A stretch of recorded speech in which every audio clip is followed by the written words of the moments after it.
doing all this construction they're doing out there, that they're gonna do something more? I think it's associated with the retrofitting that the state highway's doing with the loop Right. on and off I-70 right now. Okay. So that's my second comment.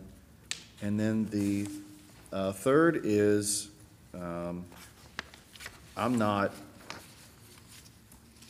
in favor unless I hear some more detail what this means, and frankly, you know, unless Meredith puts some funding up, as a coalition member for this funding for an mobile crisis team and 24/7 walk-in mental health clinic, because it appears largely what this is doing is taking some of the burden off of Meredith's emergency room services. So I think that's absolutely needed in this area. We don't have a mobile crisis team at this point or a 24-hour walk-in center. That stems from a lot of the problems that we're having. And I agree that Meredith should, well, be doing significantly more, but Well, when you see but is that, that problems with mental health or problems with the overdose and addiction-oriented issue? Well, I would assume that it's all gonna be related, because I mean, the It's not what it majority of says people here. walking around. I don't with read drugs- that in here. I don't read that at all in here. And, Right now, and, mental health services are running on like a 4 to 6 week delay in Washington County, which is why you're having so many homeless people walking around and the other issues that we're having, so, I mean, it's all kind of, I hear what you're saying. I guess here's my concern.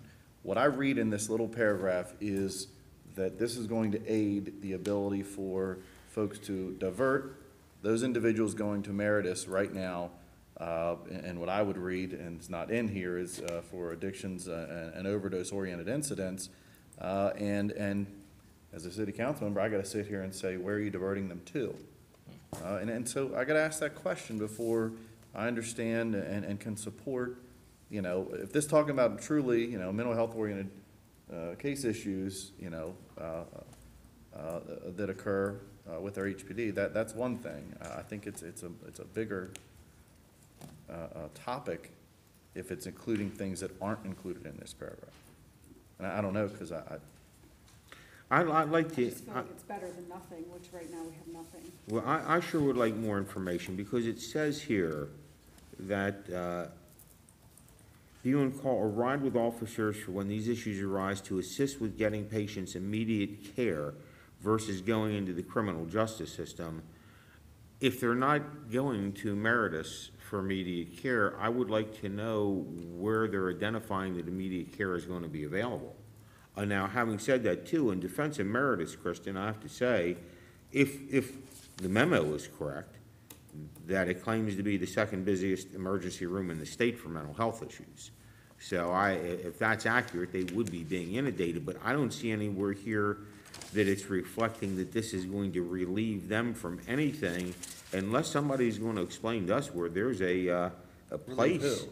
Where are they going to take them to? There's no, relieve who? you're saying it's going to relieve Meredith. It says it right here in black and white. In addition, it would take pressure off of Meredith's ER.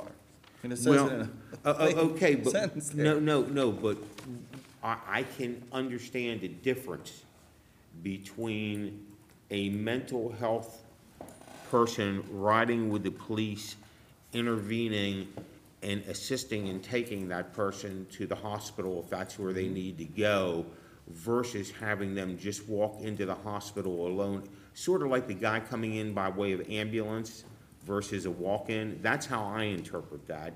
And the only reason I say that is I know of nowhere in Washington County or most anywhere else that they're going to be taking these people to for emergency care. That's the whole problem we have in our county. There's none available. So I would be interested to hear from them where they're talking about how they're, if it's the way I'm thinking about it or if it's more the way you're thinking about it. But I would like to think that what this is more like that intermediary that can assist at the hospital, at the emergency room with these people versus them coming in alone with nobody else there. And I could be wrong about that. But I would be curious when they say they get them immediate treatment, where they're talking about getting them immediate treatment. Because I know of nowhere where that's available. outside of going through the emergency room. Yeah, and if Oh, they've so got a this- place in but mind, This place that they're talking about, where they're talking about getting immediate care. I what would think. place? The What are they 24/7 talking walk-in about clinic. creating? This That's what I'm 24/7 saying, like, you know, where is that? Oh, What does it exactly. look I agree like? with you. You know, I would assume it's similar, which we had this conversation earlier, to a place like Anne Arundel that has walk-in clinics now at any other fire stations. You go in if you need help. They take your vitals, make sure you don't need to go to a hospital, you don't have like a major medical emergency that would require an emergency room. And then they contact a crisis team who has access to all the resources that are available, and they take the proper steps to get you the help that you need. I would assume it's gonna be modeled off of something like that, that's been Well, highly successful Find out where. for those I areas. would say this, Well, they're Are they talking gonna, about the I mean, they're new gonna urgent come care here facility in on Baldwinsville? Or are the they talking about something 21st. Totally different somewhere You else? can ask them, and the other thing before, Paul has a very good point, which I would just point out Well, something. here's and- Paul right now. I see. Hey, Hey, Paul. No, I was talking about Paul Quarterman, has a very good point. And You might be able to answer. I see this as funding for a mobile crisis team. They talk about rural areas, which means that's where the walk-in mental health clinic should be. Paul, you got a little bit of information on this, Jill, just briefly, quickly, I don't think I do, let me look real quick. Rural mental health challenges is what's it entitled. Yes. And I would think the city of Hagerstown is urban. So I would hate to find out that the answer for a rural mental health challenge would be to put it in the middle of the city. And I think a good place for it would be, it may be out at the Meritus Medical Center, but I would tell day you, reporting center. I'll tell you right They're now. building a new urgent care something out in Baldwinsville. They built- Well, if there wasn't part of this saying that it should not be located within the confines of the city of Hagerstown. I hear what you're saying, you know, but this harkens me back to these rumblings and rumors just 3 or 4 years ago as a local, hospital within, the city's limits, is going through a period of transition and is still going through some period of transition, and folks, you know, rumbled and rumored about that being a possible location for this type of, you know, facility, As it should be. Where's that? Western Maryland. And so, you know, I would want to know these types of things and what folks' thought processes are behind this, before you go, yeah, this sounds great, we should, you know, jump on and do this, and then not understand what this means. And I think we need to have the If it is as statistics. broad as you say, and, you know, and they're selling it as, you know, a mental health oriented service, and it's not entirely that, or they're selling it as a rural, generated service, and it's not, entirely that, so that we understand that, so folks can go, well, you supported it. And not only that, another question I would have on the realistic scale is, has the state funded anything like this in anywhere in the state of Maryland? Does anybody know? This is, my experience, I think, is that mental health is all done by the counties. Is that right? I can't explain. Right. And I think that's another thing to find out. I'd like to know the realistic possibility of the state of Maryland funding a 24/7 walk-in mental health clinic for Washington County. And I agree, it is absolutely necessary. I am very familiar where I think Washington County is either dead last in the state of Maryland or close to it Yeah. for per capita expense for mental health. I am all for this, however, I mean, I need to know some realism about it. How much money, I'd like to know the plans of it. How much money are they talking about asking for the state? And has the state ever done anything like this before? I'll interject just for a second what I know. So just take that for what it's worth, because we just had a wellness meeting today on some other issues. So I don't know the details about the funding, what we're asking for. I think we're trying to start the process, and I do know one thing we're trying to do is do a response team, which does, it's separate from the mental health clinic. Right. So working with all the entities, so city, county, mental health hospital, so if there's an issue, they can respond and help. As far as the mental health clinic, you know, they know there's no money yet, but I think they're looking to do some grants, and so that's the best I can tell you is just top line. But I will get more information, and I think it's just kind of a starting point. Then you say they, you're referring to Meredith, correct? No, we're, I'm talking about they, the coalition, you know, as a, The mental health authority. as a I think. community. Yeah. and Paul, the reason I bring that up is I would think that the questions we're asking would be that if I were down there as a legislator and we came up with this, I would be asking those questions. I'd be saying, well, what kind of money are you talking about? Are you talking about fully funding? Are you talking about being partners with the county? You know, all these things which I don't know. And has anybody approached the county with the reality of it seems impossible to believe that the state would fund it without the county participation? I think it's very necessary, but I think if we're gonna do it, we need to do it the right way. Agreed. All great questions, which we have another coalition meeting, 2 weeks, but I'll talk to Jim Kirchhoff just to get some feedback. I'll send a note out Right. just to give you some more details. And I think that's the big issue, because the first end of it, I think we've already had votes and approved memorandums of understanding with the emergency response team, haven't we? So we're all on board for that. With the team that goes out with the police, we had a memorandum of understanding some time ago that we voted on for that, which is the mobile crisis team. It's not that we're spending money on it, we just agreed to participate. Yeah, I just said I wasn't aware of it, I missed Yeah, that was, my time. that was the last administration. With mental that I health voted. oriented incidents. I have no interest of any of this being involved in the city of Hagerstown. I'm not saying it's not needed. Oh, no, you already heard me say that it shouldn't be in the city limits. I think if it's rural, it should be rural.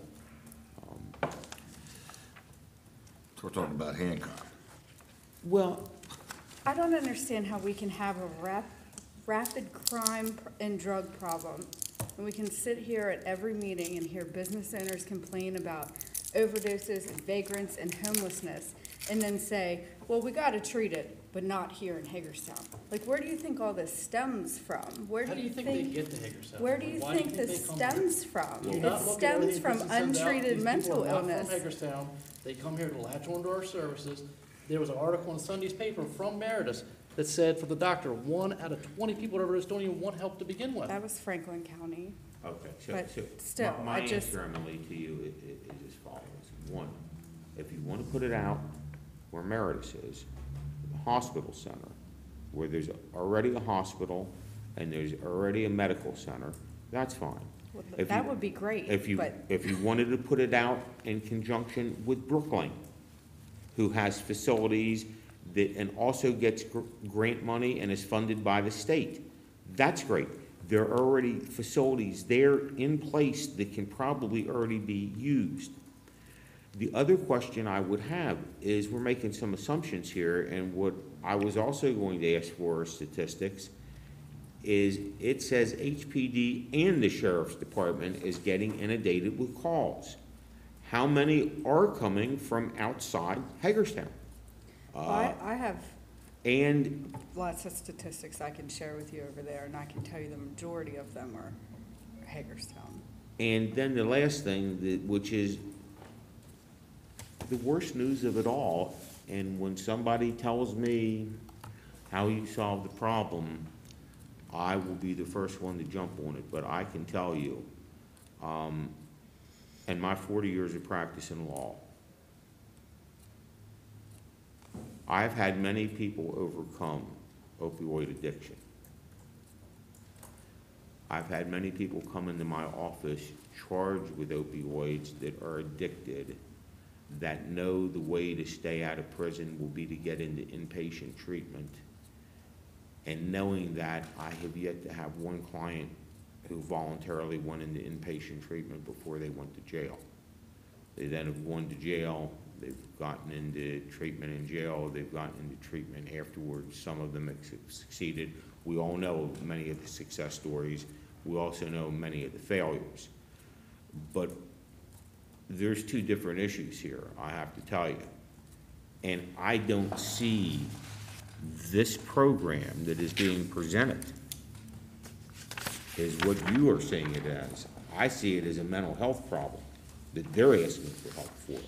I don't see that this is being asked for as an opioid or an addiction clinic. Even if you're looking at it from a strict mental health and take out drugs, we have to be realistic that we have a huge mental health problem. We have a massive mental health problem. And we have a 4 to 6 week wait period, which is contributing to all the problems that we're seeing that. And I will tell you, and I said this at the legislative meeting, I agree with you, and I'm not on the not here, train, I'm on this. If you can show me where the state will come in to this community and what I will call better manage its house of entities that it's supposed to be overseeing in this network of service, if you could tell me that those, 20 or 30 or 50 or whatever number of entities are either going to be better managed or replaced How do we do by that, a though? single location facility tomorrow that is properly managed and monitored and oversighted by those state obligations for that broad spectrum of issues, I'd be fine with it. But when you look at the incidents that our HPD deal with from individuals that go through that track of coming into the community by entities that clearly aren't getting that level of monitoring oversight from the state that we as a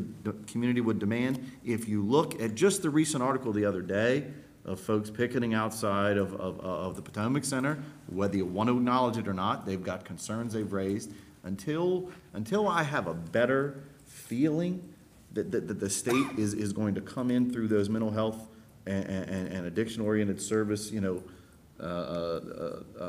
oversight and apply that to everyone, as appropriately as it should be across the board, I'd want to understand what this means, rather than just putting another one in the community and going, okay, we're going to put it there, hope it does well, good luck. So how do we demand that? Because I don't hear know. you, and we sat in that tri-state or whatever quad state legislative meeting, and I think your idea is exactly what needs to happen. But how do we enforce that, or how do we even say, hey, Department of Mental Yeah. Health or whatever it is, I don't you're know, not doing because your job? How do because these places we- are treating it like businesses. I mean, that's just the reality. Well, I think They're the only reality is growing. We're not gonna get that over. They're not shrinking, they're growing. And they're growing, exponentially over time.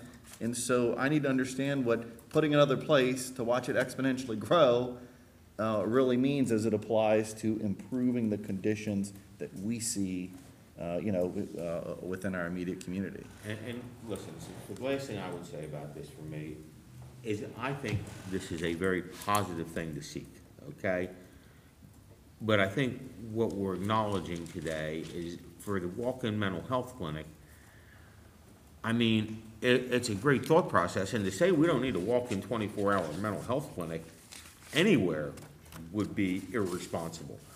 I'm just curious of what we are in reality asking for. And if you told me that we say yes to this as really the only local government entity left in the coalition here, in the Well, funding model, and then find out that what happens is it becomes a broad, a more broad type of facility that is both mental health and addictions-oriented services, and it happens to end up at Western Maryland Hospital, and it happens to end up right next to North High and in the city, I think that has a much different context in my frame of what I'm supporting, but before I could say, yeah, I understand what you're doing, especially if, at the end of the day, it doesn't touch that issue of dozens of private, nonprofit, entities out there doing comparably and competingly and increasingly the same thing.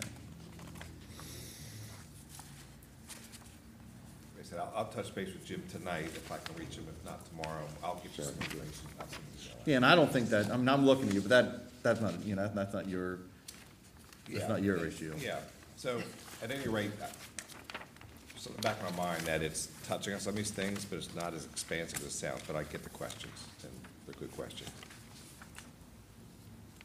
Now, as far as the coalition overall, you had started off with this, is the county still involved as well? The answer is, I think so, but I'm gonna see them in November, or December.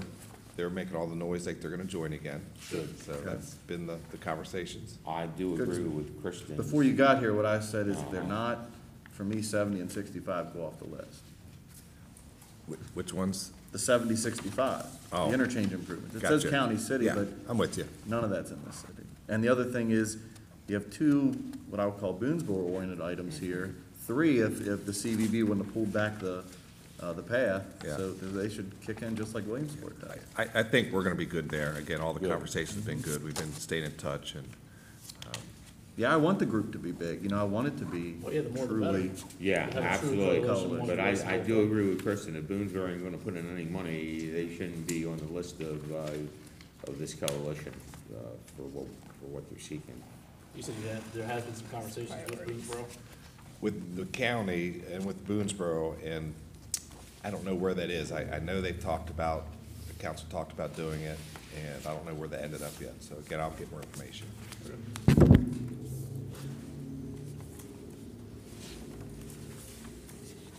Were there any other items that the mayor or council wanted the coalition to add to the agenda? Well, for me, I think our urban improvement project is so massive that for us to emphasize anything else would be to water down that project. I think it's the project of a generation, and as far as I'm concerned, I would love the whole coalition thing to be one thing and only one thing, but I'm certainly not expecting that. Anything else for Paul? No, I'm good. All right, thank you. And Thank you, just, Paul. you're welcome. Just a reminder, if you're available next Wednesday, the 1st, or the 15th, time flies, we'll have our ribbon cutting in our new office. And if you can't make that, please come in when you can. Just walk in, and we're proud of that, and we're glad to be part of the anchor of the city, and we're excited. We've already had It's nice. probably more visitors in the first week we've been open than probably a month in our other location, because it's just accessible and visible, so we're excited about that. That's I'm just great. wondering how many times those visits have been Mike coming down. Probably a lot. He's tenacious. We're having people sign as they come and go, too. And I'm assuming we're all okay with our financial obligation on this? For the coalition? Oh, I'm all. I'm good, yeah. Great. Okay, thank you. We'll see you all soon. Thank you. And help out in their own neighborhoods, and then we're gonna go back and talk to them about it. So it's pretty cool watching little kids be very passionate about recycling. If we could get adults on the same page, it would be awesome. But thank you to them for inviting us.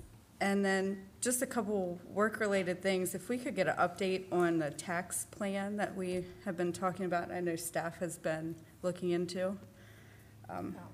The tiered tax. That is If we go- coming to you, when do we have that scheduled? 21st. Okay, cool. And then I know that this had been sent around an email, but just, would like to say it on the record. I think that we as a city need to look into implementing a rule for local hotels that they are unable to accept cash or have to provide a valid ID as well as a log of the vehicles that are on premise. We've seen a influx of crime being committed at some of these hotels around here. You can read about it in the paper. And I just think it's unacceptable that hotels are not looking at IDs or not checking the vehicles that are on their premises and that they're accepting cash. If you go to any other place on the planet, you have to provide a credit card and a valid ID, and I think that we need to take control of that to try to help some of these issues that are happening.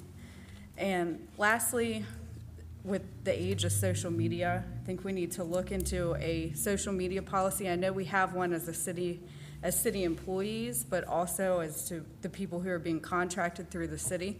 I know everyone on their personal social media is able to have their own opinions and their personal opinions, but if they're tied to an employer and you're speaking negatively about that employer, I know in my own business, that doesn't fly. My employees have to sign off on that. I'm sure if someone works for you, Lou, that they're not allowed to talk badly about you publicly. It's just the way it goes. So I think if you're getting paid by the city of Hagerstown through a contracting service, that you should be held to the same social media standards that we are held to because we're signing your paycheck. So I really think we need to look into implementing some sort of social media policy for contracted employees as well. Okay. And that's it. Kristen? can remember this time. So I have three items, and the first is harkens back to comments I made a little bit ago. Everybody read the paper, the employees and the management at the Potomac Center, and I sent out an email to everybody, basically saying this, there's a facility that is within the city of Hagerstown. It is directly adjacent to a number of our local elementary and middle school youth. And, when folks, sort of raise those flags of safety-oriented issues within the city as it applies to a facility that I know our HPD has some, affiliation with and requires some level of state monitoring. I think we need to be, or at least make ourselves aware of what that means, what those safety concerns are that they're talking about. Because frankly, it's largely, within a residential area, within a school area, within our community, and I don't know if anybody sitting here could tell me sort of, how the place functions, what individuals they serve, what association our HPD has, because I believe that they're supposed to go over once a week or something and do sort of a check-in with folks that work there. I don't know the dynamics of it. All I'm saying is, I heard a rumor that one individual did leave the residential facility there, was on the grounds, unattended just recently, and so I don't know, when that was, what time of day, how it was resolved, what type of interaction they have with our public safety folks to secure those situations. But I'd want to know, but before an incident does occur that requires us to sort of ask those types of questions and have no idea of exactly that, that type of interaction that exists. So that's just my 2 cents on that. The second is, you saw that the Housing Authority, I believe, recently sold some land there adjacent to Nolan, which I think solidifies the issue that they do plan to proceed with McCleary Hill over, a number of objections that we've obviously been made aware of. And it will generally sort of split, that neighborhood or, the units within that existing neighborhood and redevelop both. 2 things I'll say about that is one, I know that they've identified an interest in looking at other sort of rehabilitative efforts of existing, residences and residential places within the city, to do different marketing programs with. And we certainly have no shortage of vacant and empty buildings that could benefit from that. I say all the time, and I said it at that meeting there at Elgin, the HHA, comparable to the private market, has a much greater ability to apply more stringent contractual obligations between landlord and tenant than you see in the private market.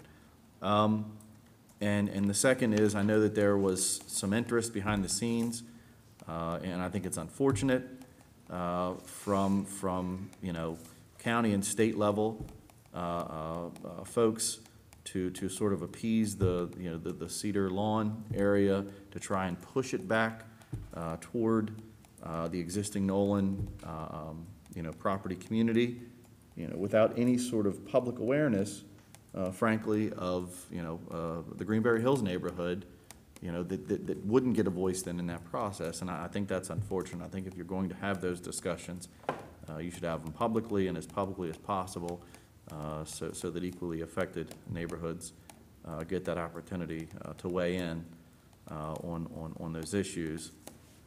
And then the last item is a point that Paul brought up that I made. The story of the young lady that was involved in the altercation of the panhandling and then attempted to rob the woman, and you guys get my emails all the time, but I just felt if there was any sort of, poster child of an example of evaluation, this was it. I mean, it took me 5 minutes to put in that person's name, find that that individual is from the Brunswick area, not too far from Hagerstown, obviously, and was just in October 2015 involved in a criminal case of exchange of narcotics for fake heroin or dirt in that case.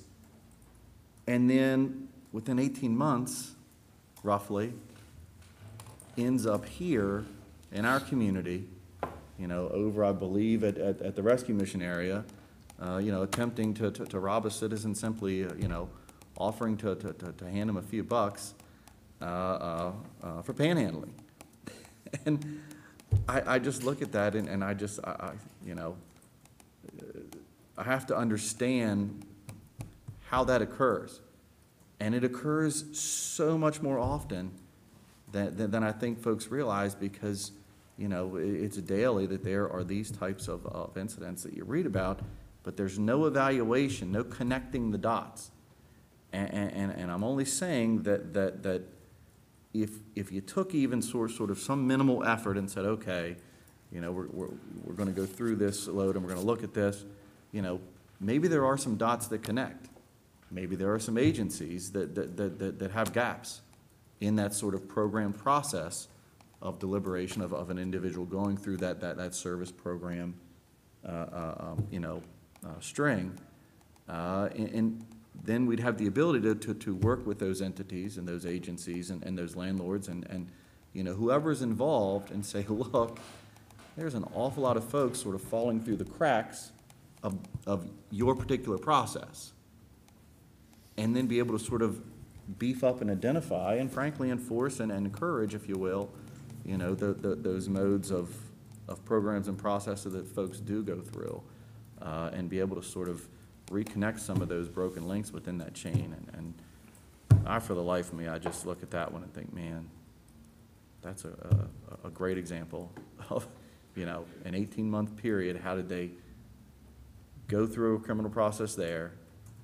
No idea how they got through that court process, where they went afterward. Did they get assigned to a residential care facility or rehabilitation facility here? I don't know that. But somehow they ended up 18 months later on our streets, a community away, attempting to rob somebody, trying to help them out. So that's my soapbox on it. Paul?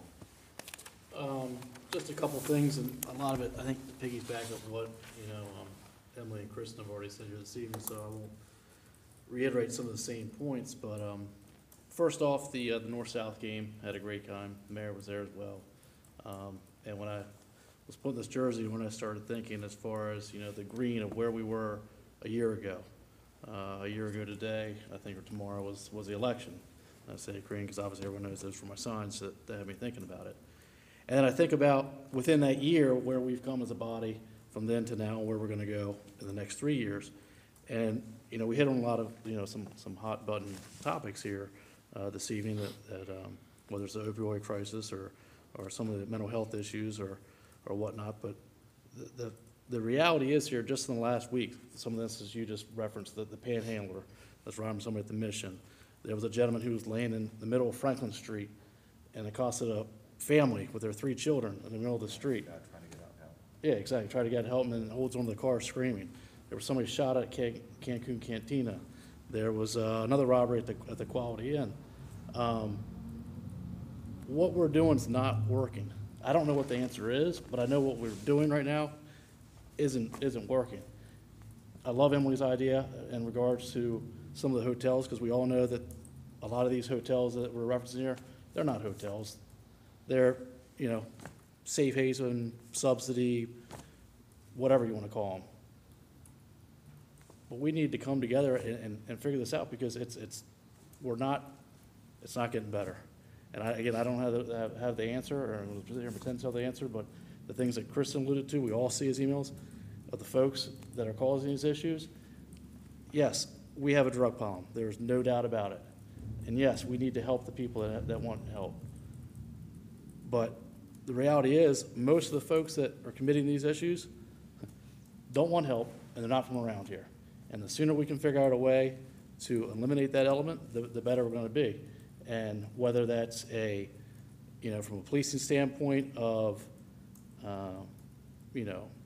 enforcement issue of quality of life crimes, whether that's other ordinances or regulations with, other services and businesses, or even simple things as you used to talk about, Mayor, about the see something, say something text thing with the police. We got to come up with some kind of initiatives or something here, because it's spiraling out of control. And, the sooner we get a hold of this together, the better it's going to be. And hopefully we can come up with those, because quite frankly, again, I just, when I sit back, and I'm just as, I put myself in that same pot. I sit in the seat a year into it, and I honestly say, when the question I asked when I was running against some of you folks, are we better now than we were before? I'll be honest, I don't think we're generally better right now we were than a year ago. And I fault myself for that some as well. So that's all I got this evening. Lou? Before I change the subject, just as an aside, the gentleman you're discussing about passed out on Franklin Street, he had, there were some good Samaritans tried to help him, right? So he was arrested, taken to the commissioner, where the commissioner deemed him to be a danger and held him without bond. And at his first bond appearance, he was released, I think, on a $1,000 bond. What you probably don't know is that last week, same individual passed out on the street. 2 women tried to help him and called the police. He woke up, attacked them, and tried to attack the police officer that helped him. Last I heard, he was before the same commissioner who held him again without bond. I know he would have been up for bond review on Monday, and my guess is he was released again. And the only charges were disorderly conduct, which I think carries a 60-day maximum penalty. So you almost understand the judge looking at somebody saying, if I don't give you a bond, you're going to spend more time in jail than the maximum penalty of the case carries. So it's a complicated mess, and it centers around a lot of what Emily's talking about. If I'm a guessing person, and this is just a guessing person, I would guess it's probably related to spice. That's just a guess of mine. I don't know that for a fact. And we've all heard what our problems are with that. I agree, but I think that's why It's so frustrating. We gotta come out and fight that. If we gotta be the voice to go to the state delegation or go to whoever we gotta go to figure out, we just can't say, well, our hands are tied. No, I understand, Shut but up. believe me, this has been an issue. This is not our issue. This is an issue statewide and nationally when I talk Sure, about spice, absolutely. when I talk about the ability to be able to say it's an illegal substance. Having said all that, to change the subject, one, I want to thank the Alsatian Mummers Parade. It was a wonderful, wonderful event. I'm hoping, Can't believe you beat me to it. I'll let you talk about it and the mayor, okay, from Germany. So I'll let you take it from there, Bob, but I wanted to acknowledge that. And, social media, sometimes I don't even want to be on it. We had this horrible situation in Texas.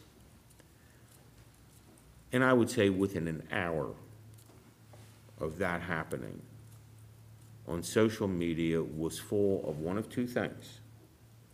This guy was a left-wing Antifa guy who was coming there to do that, and he at the same time was a right-wing Nazi fascist, okay? Before anybody had any real news about anything, it was already being spread throughout social media, both sides of the event, and it's just a shame. And I bring that up because one of the other social media memes, and we've got to all, boycott the NFL because they disrespect our veterans and everything else. And I just say this. And Bob, you and I have been attending for as long as I can remember now, Veterans Day and Memorial Day ceremonies forever. And the most depressing thing about attending these ceremonies is that by and large, you'd probably agree with me, it's a geriatric attendance. And it's probably 98% of the people there are veterans trying to acknowledge themselves. Now, a lot of that happens with the Veterans Day ceremony because Veterans Day is always celebrated November 11th at 11 o'clock. And that means probably 5 out of 7 years it's on a work day.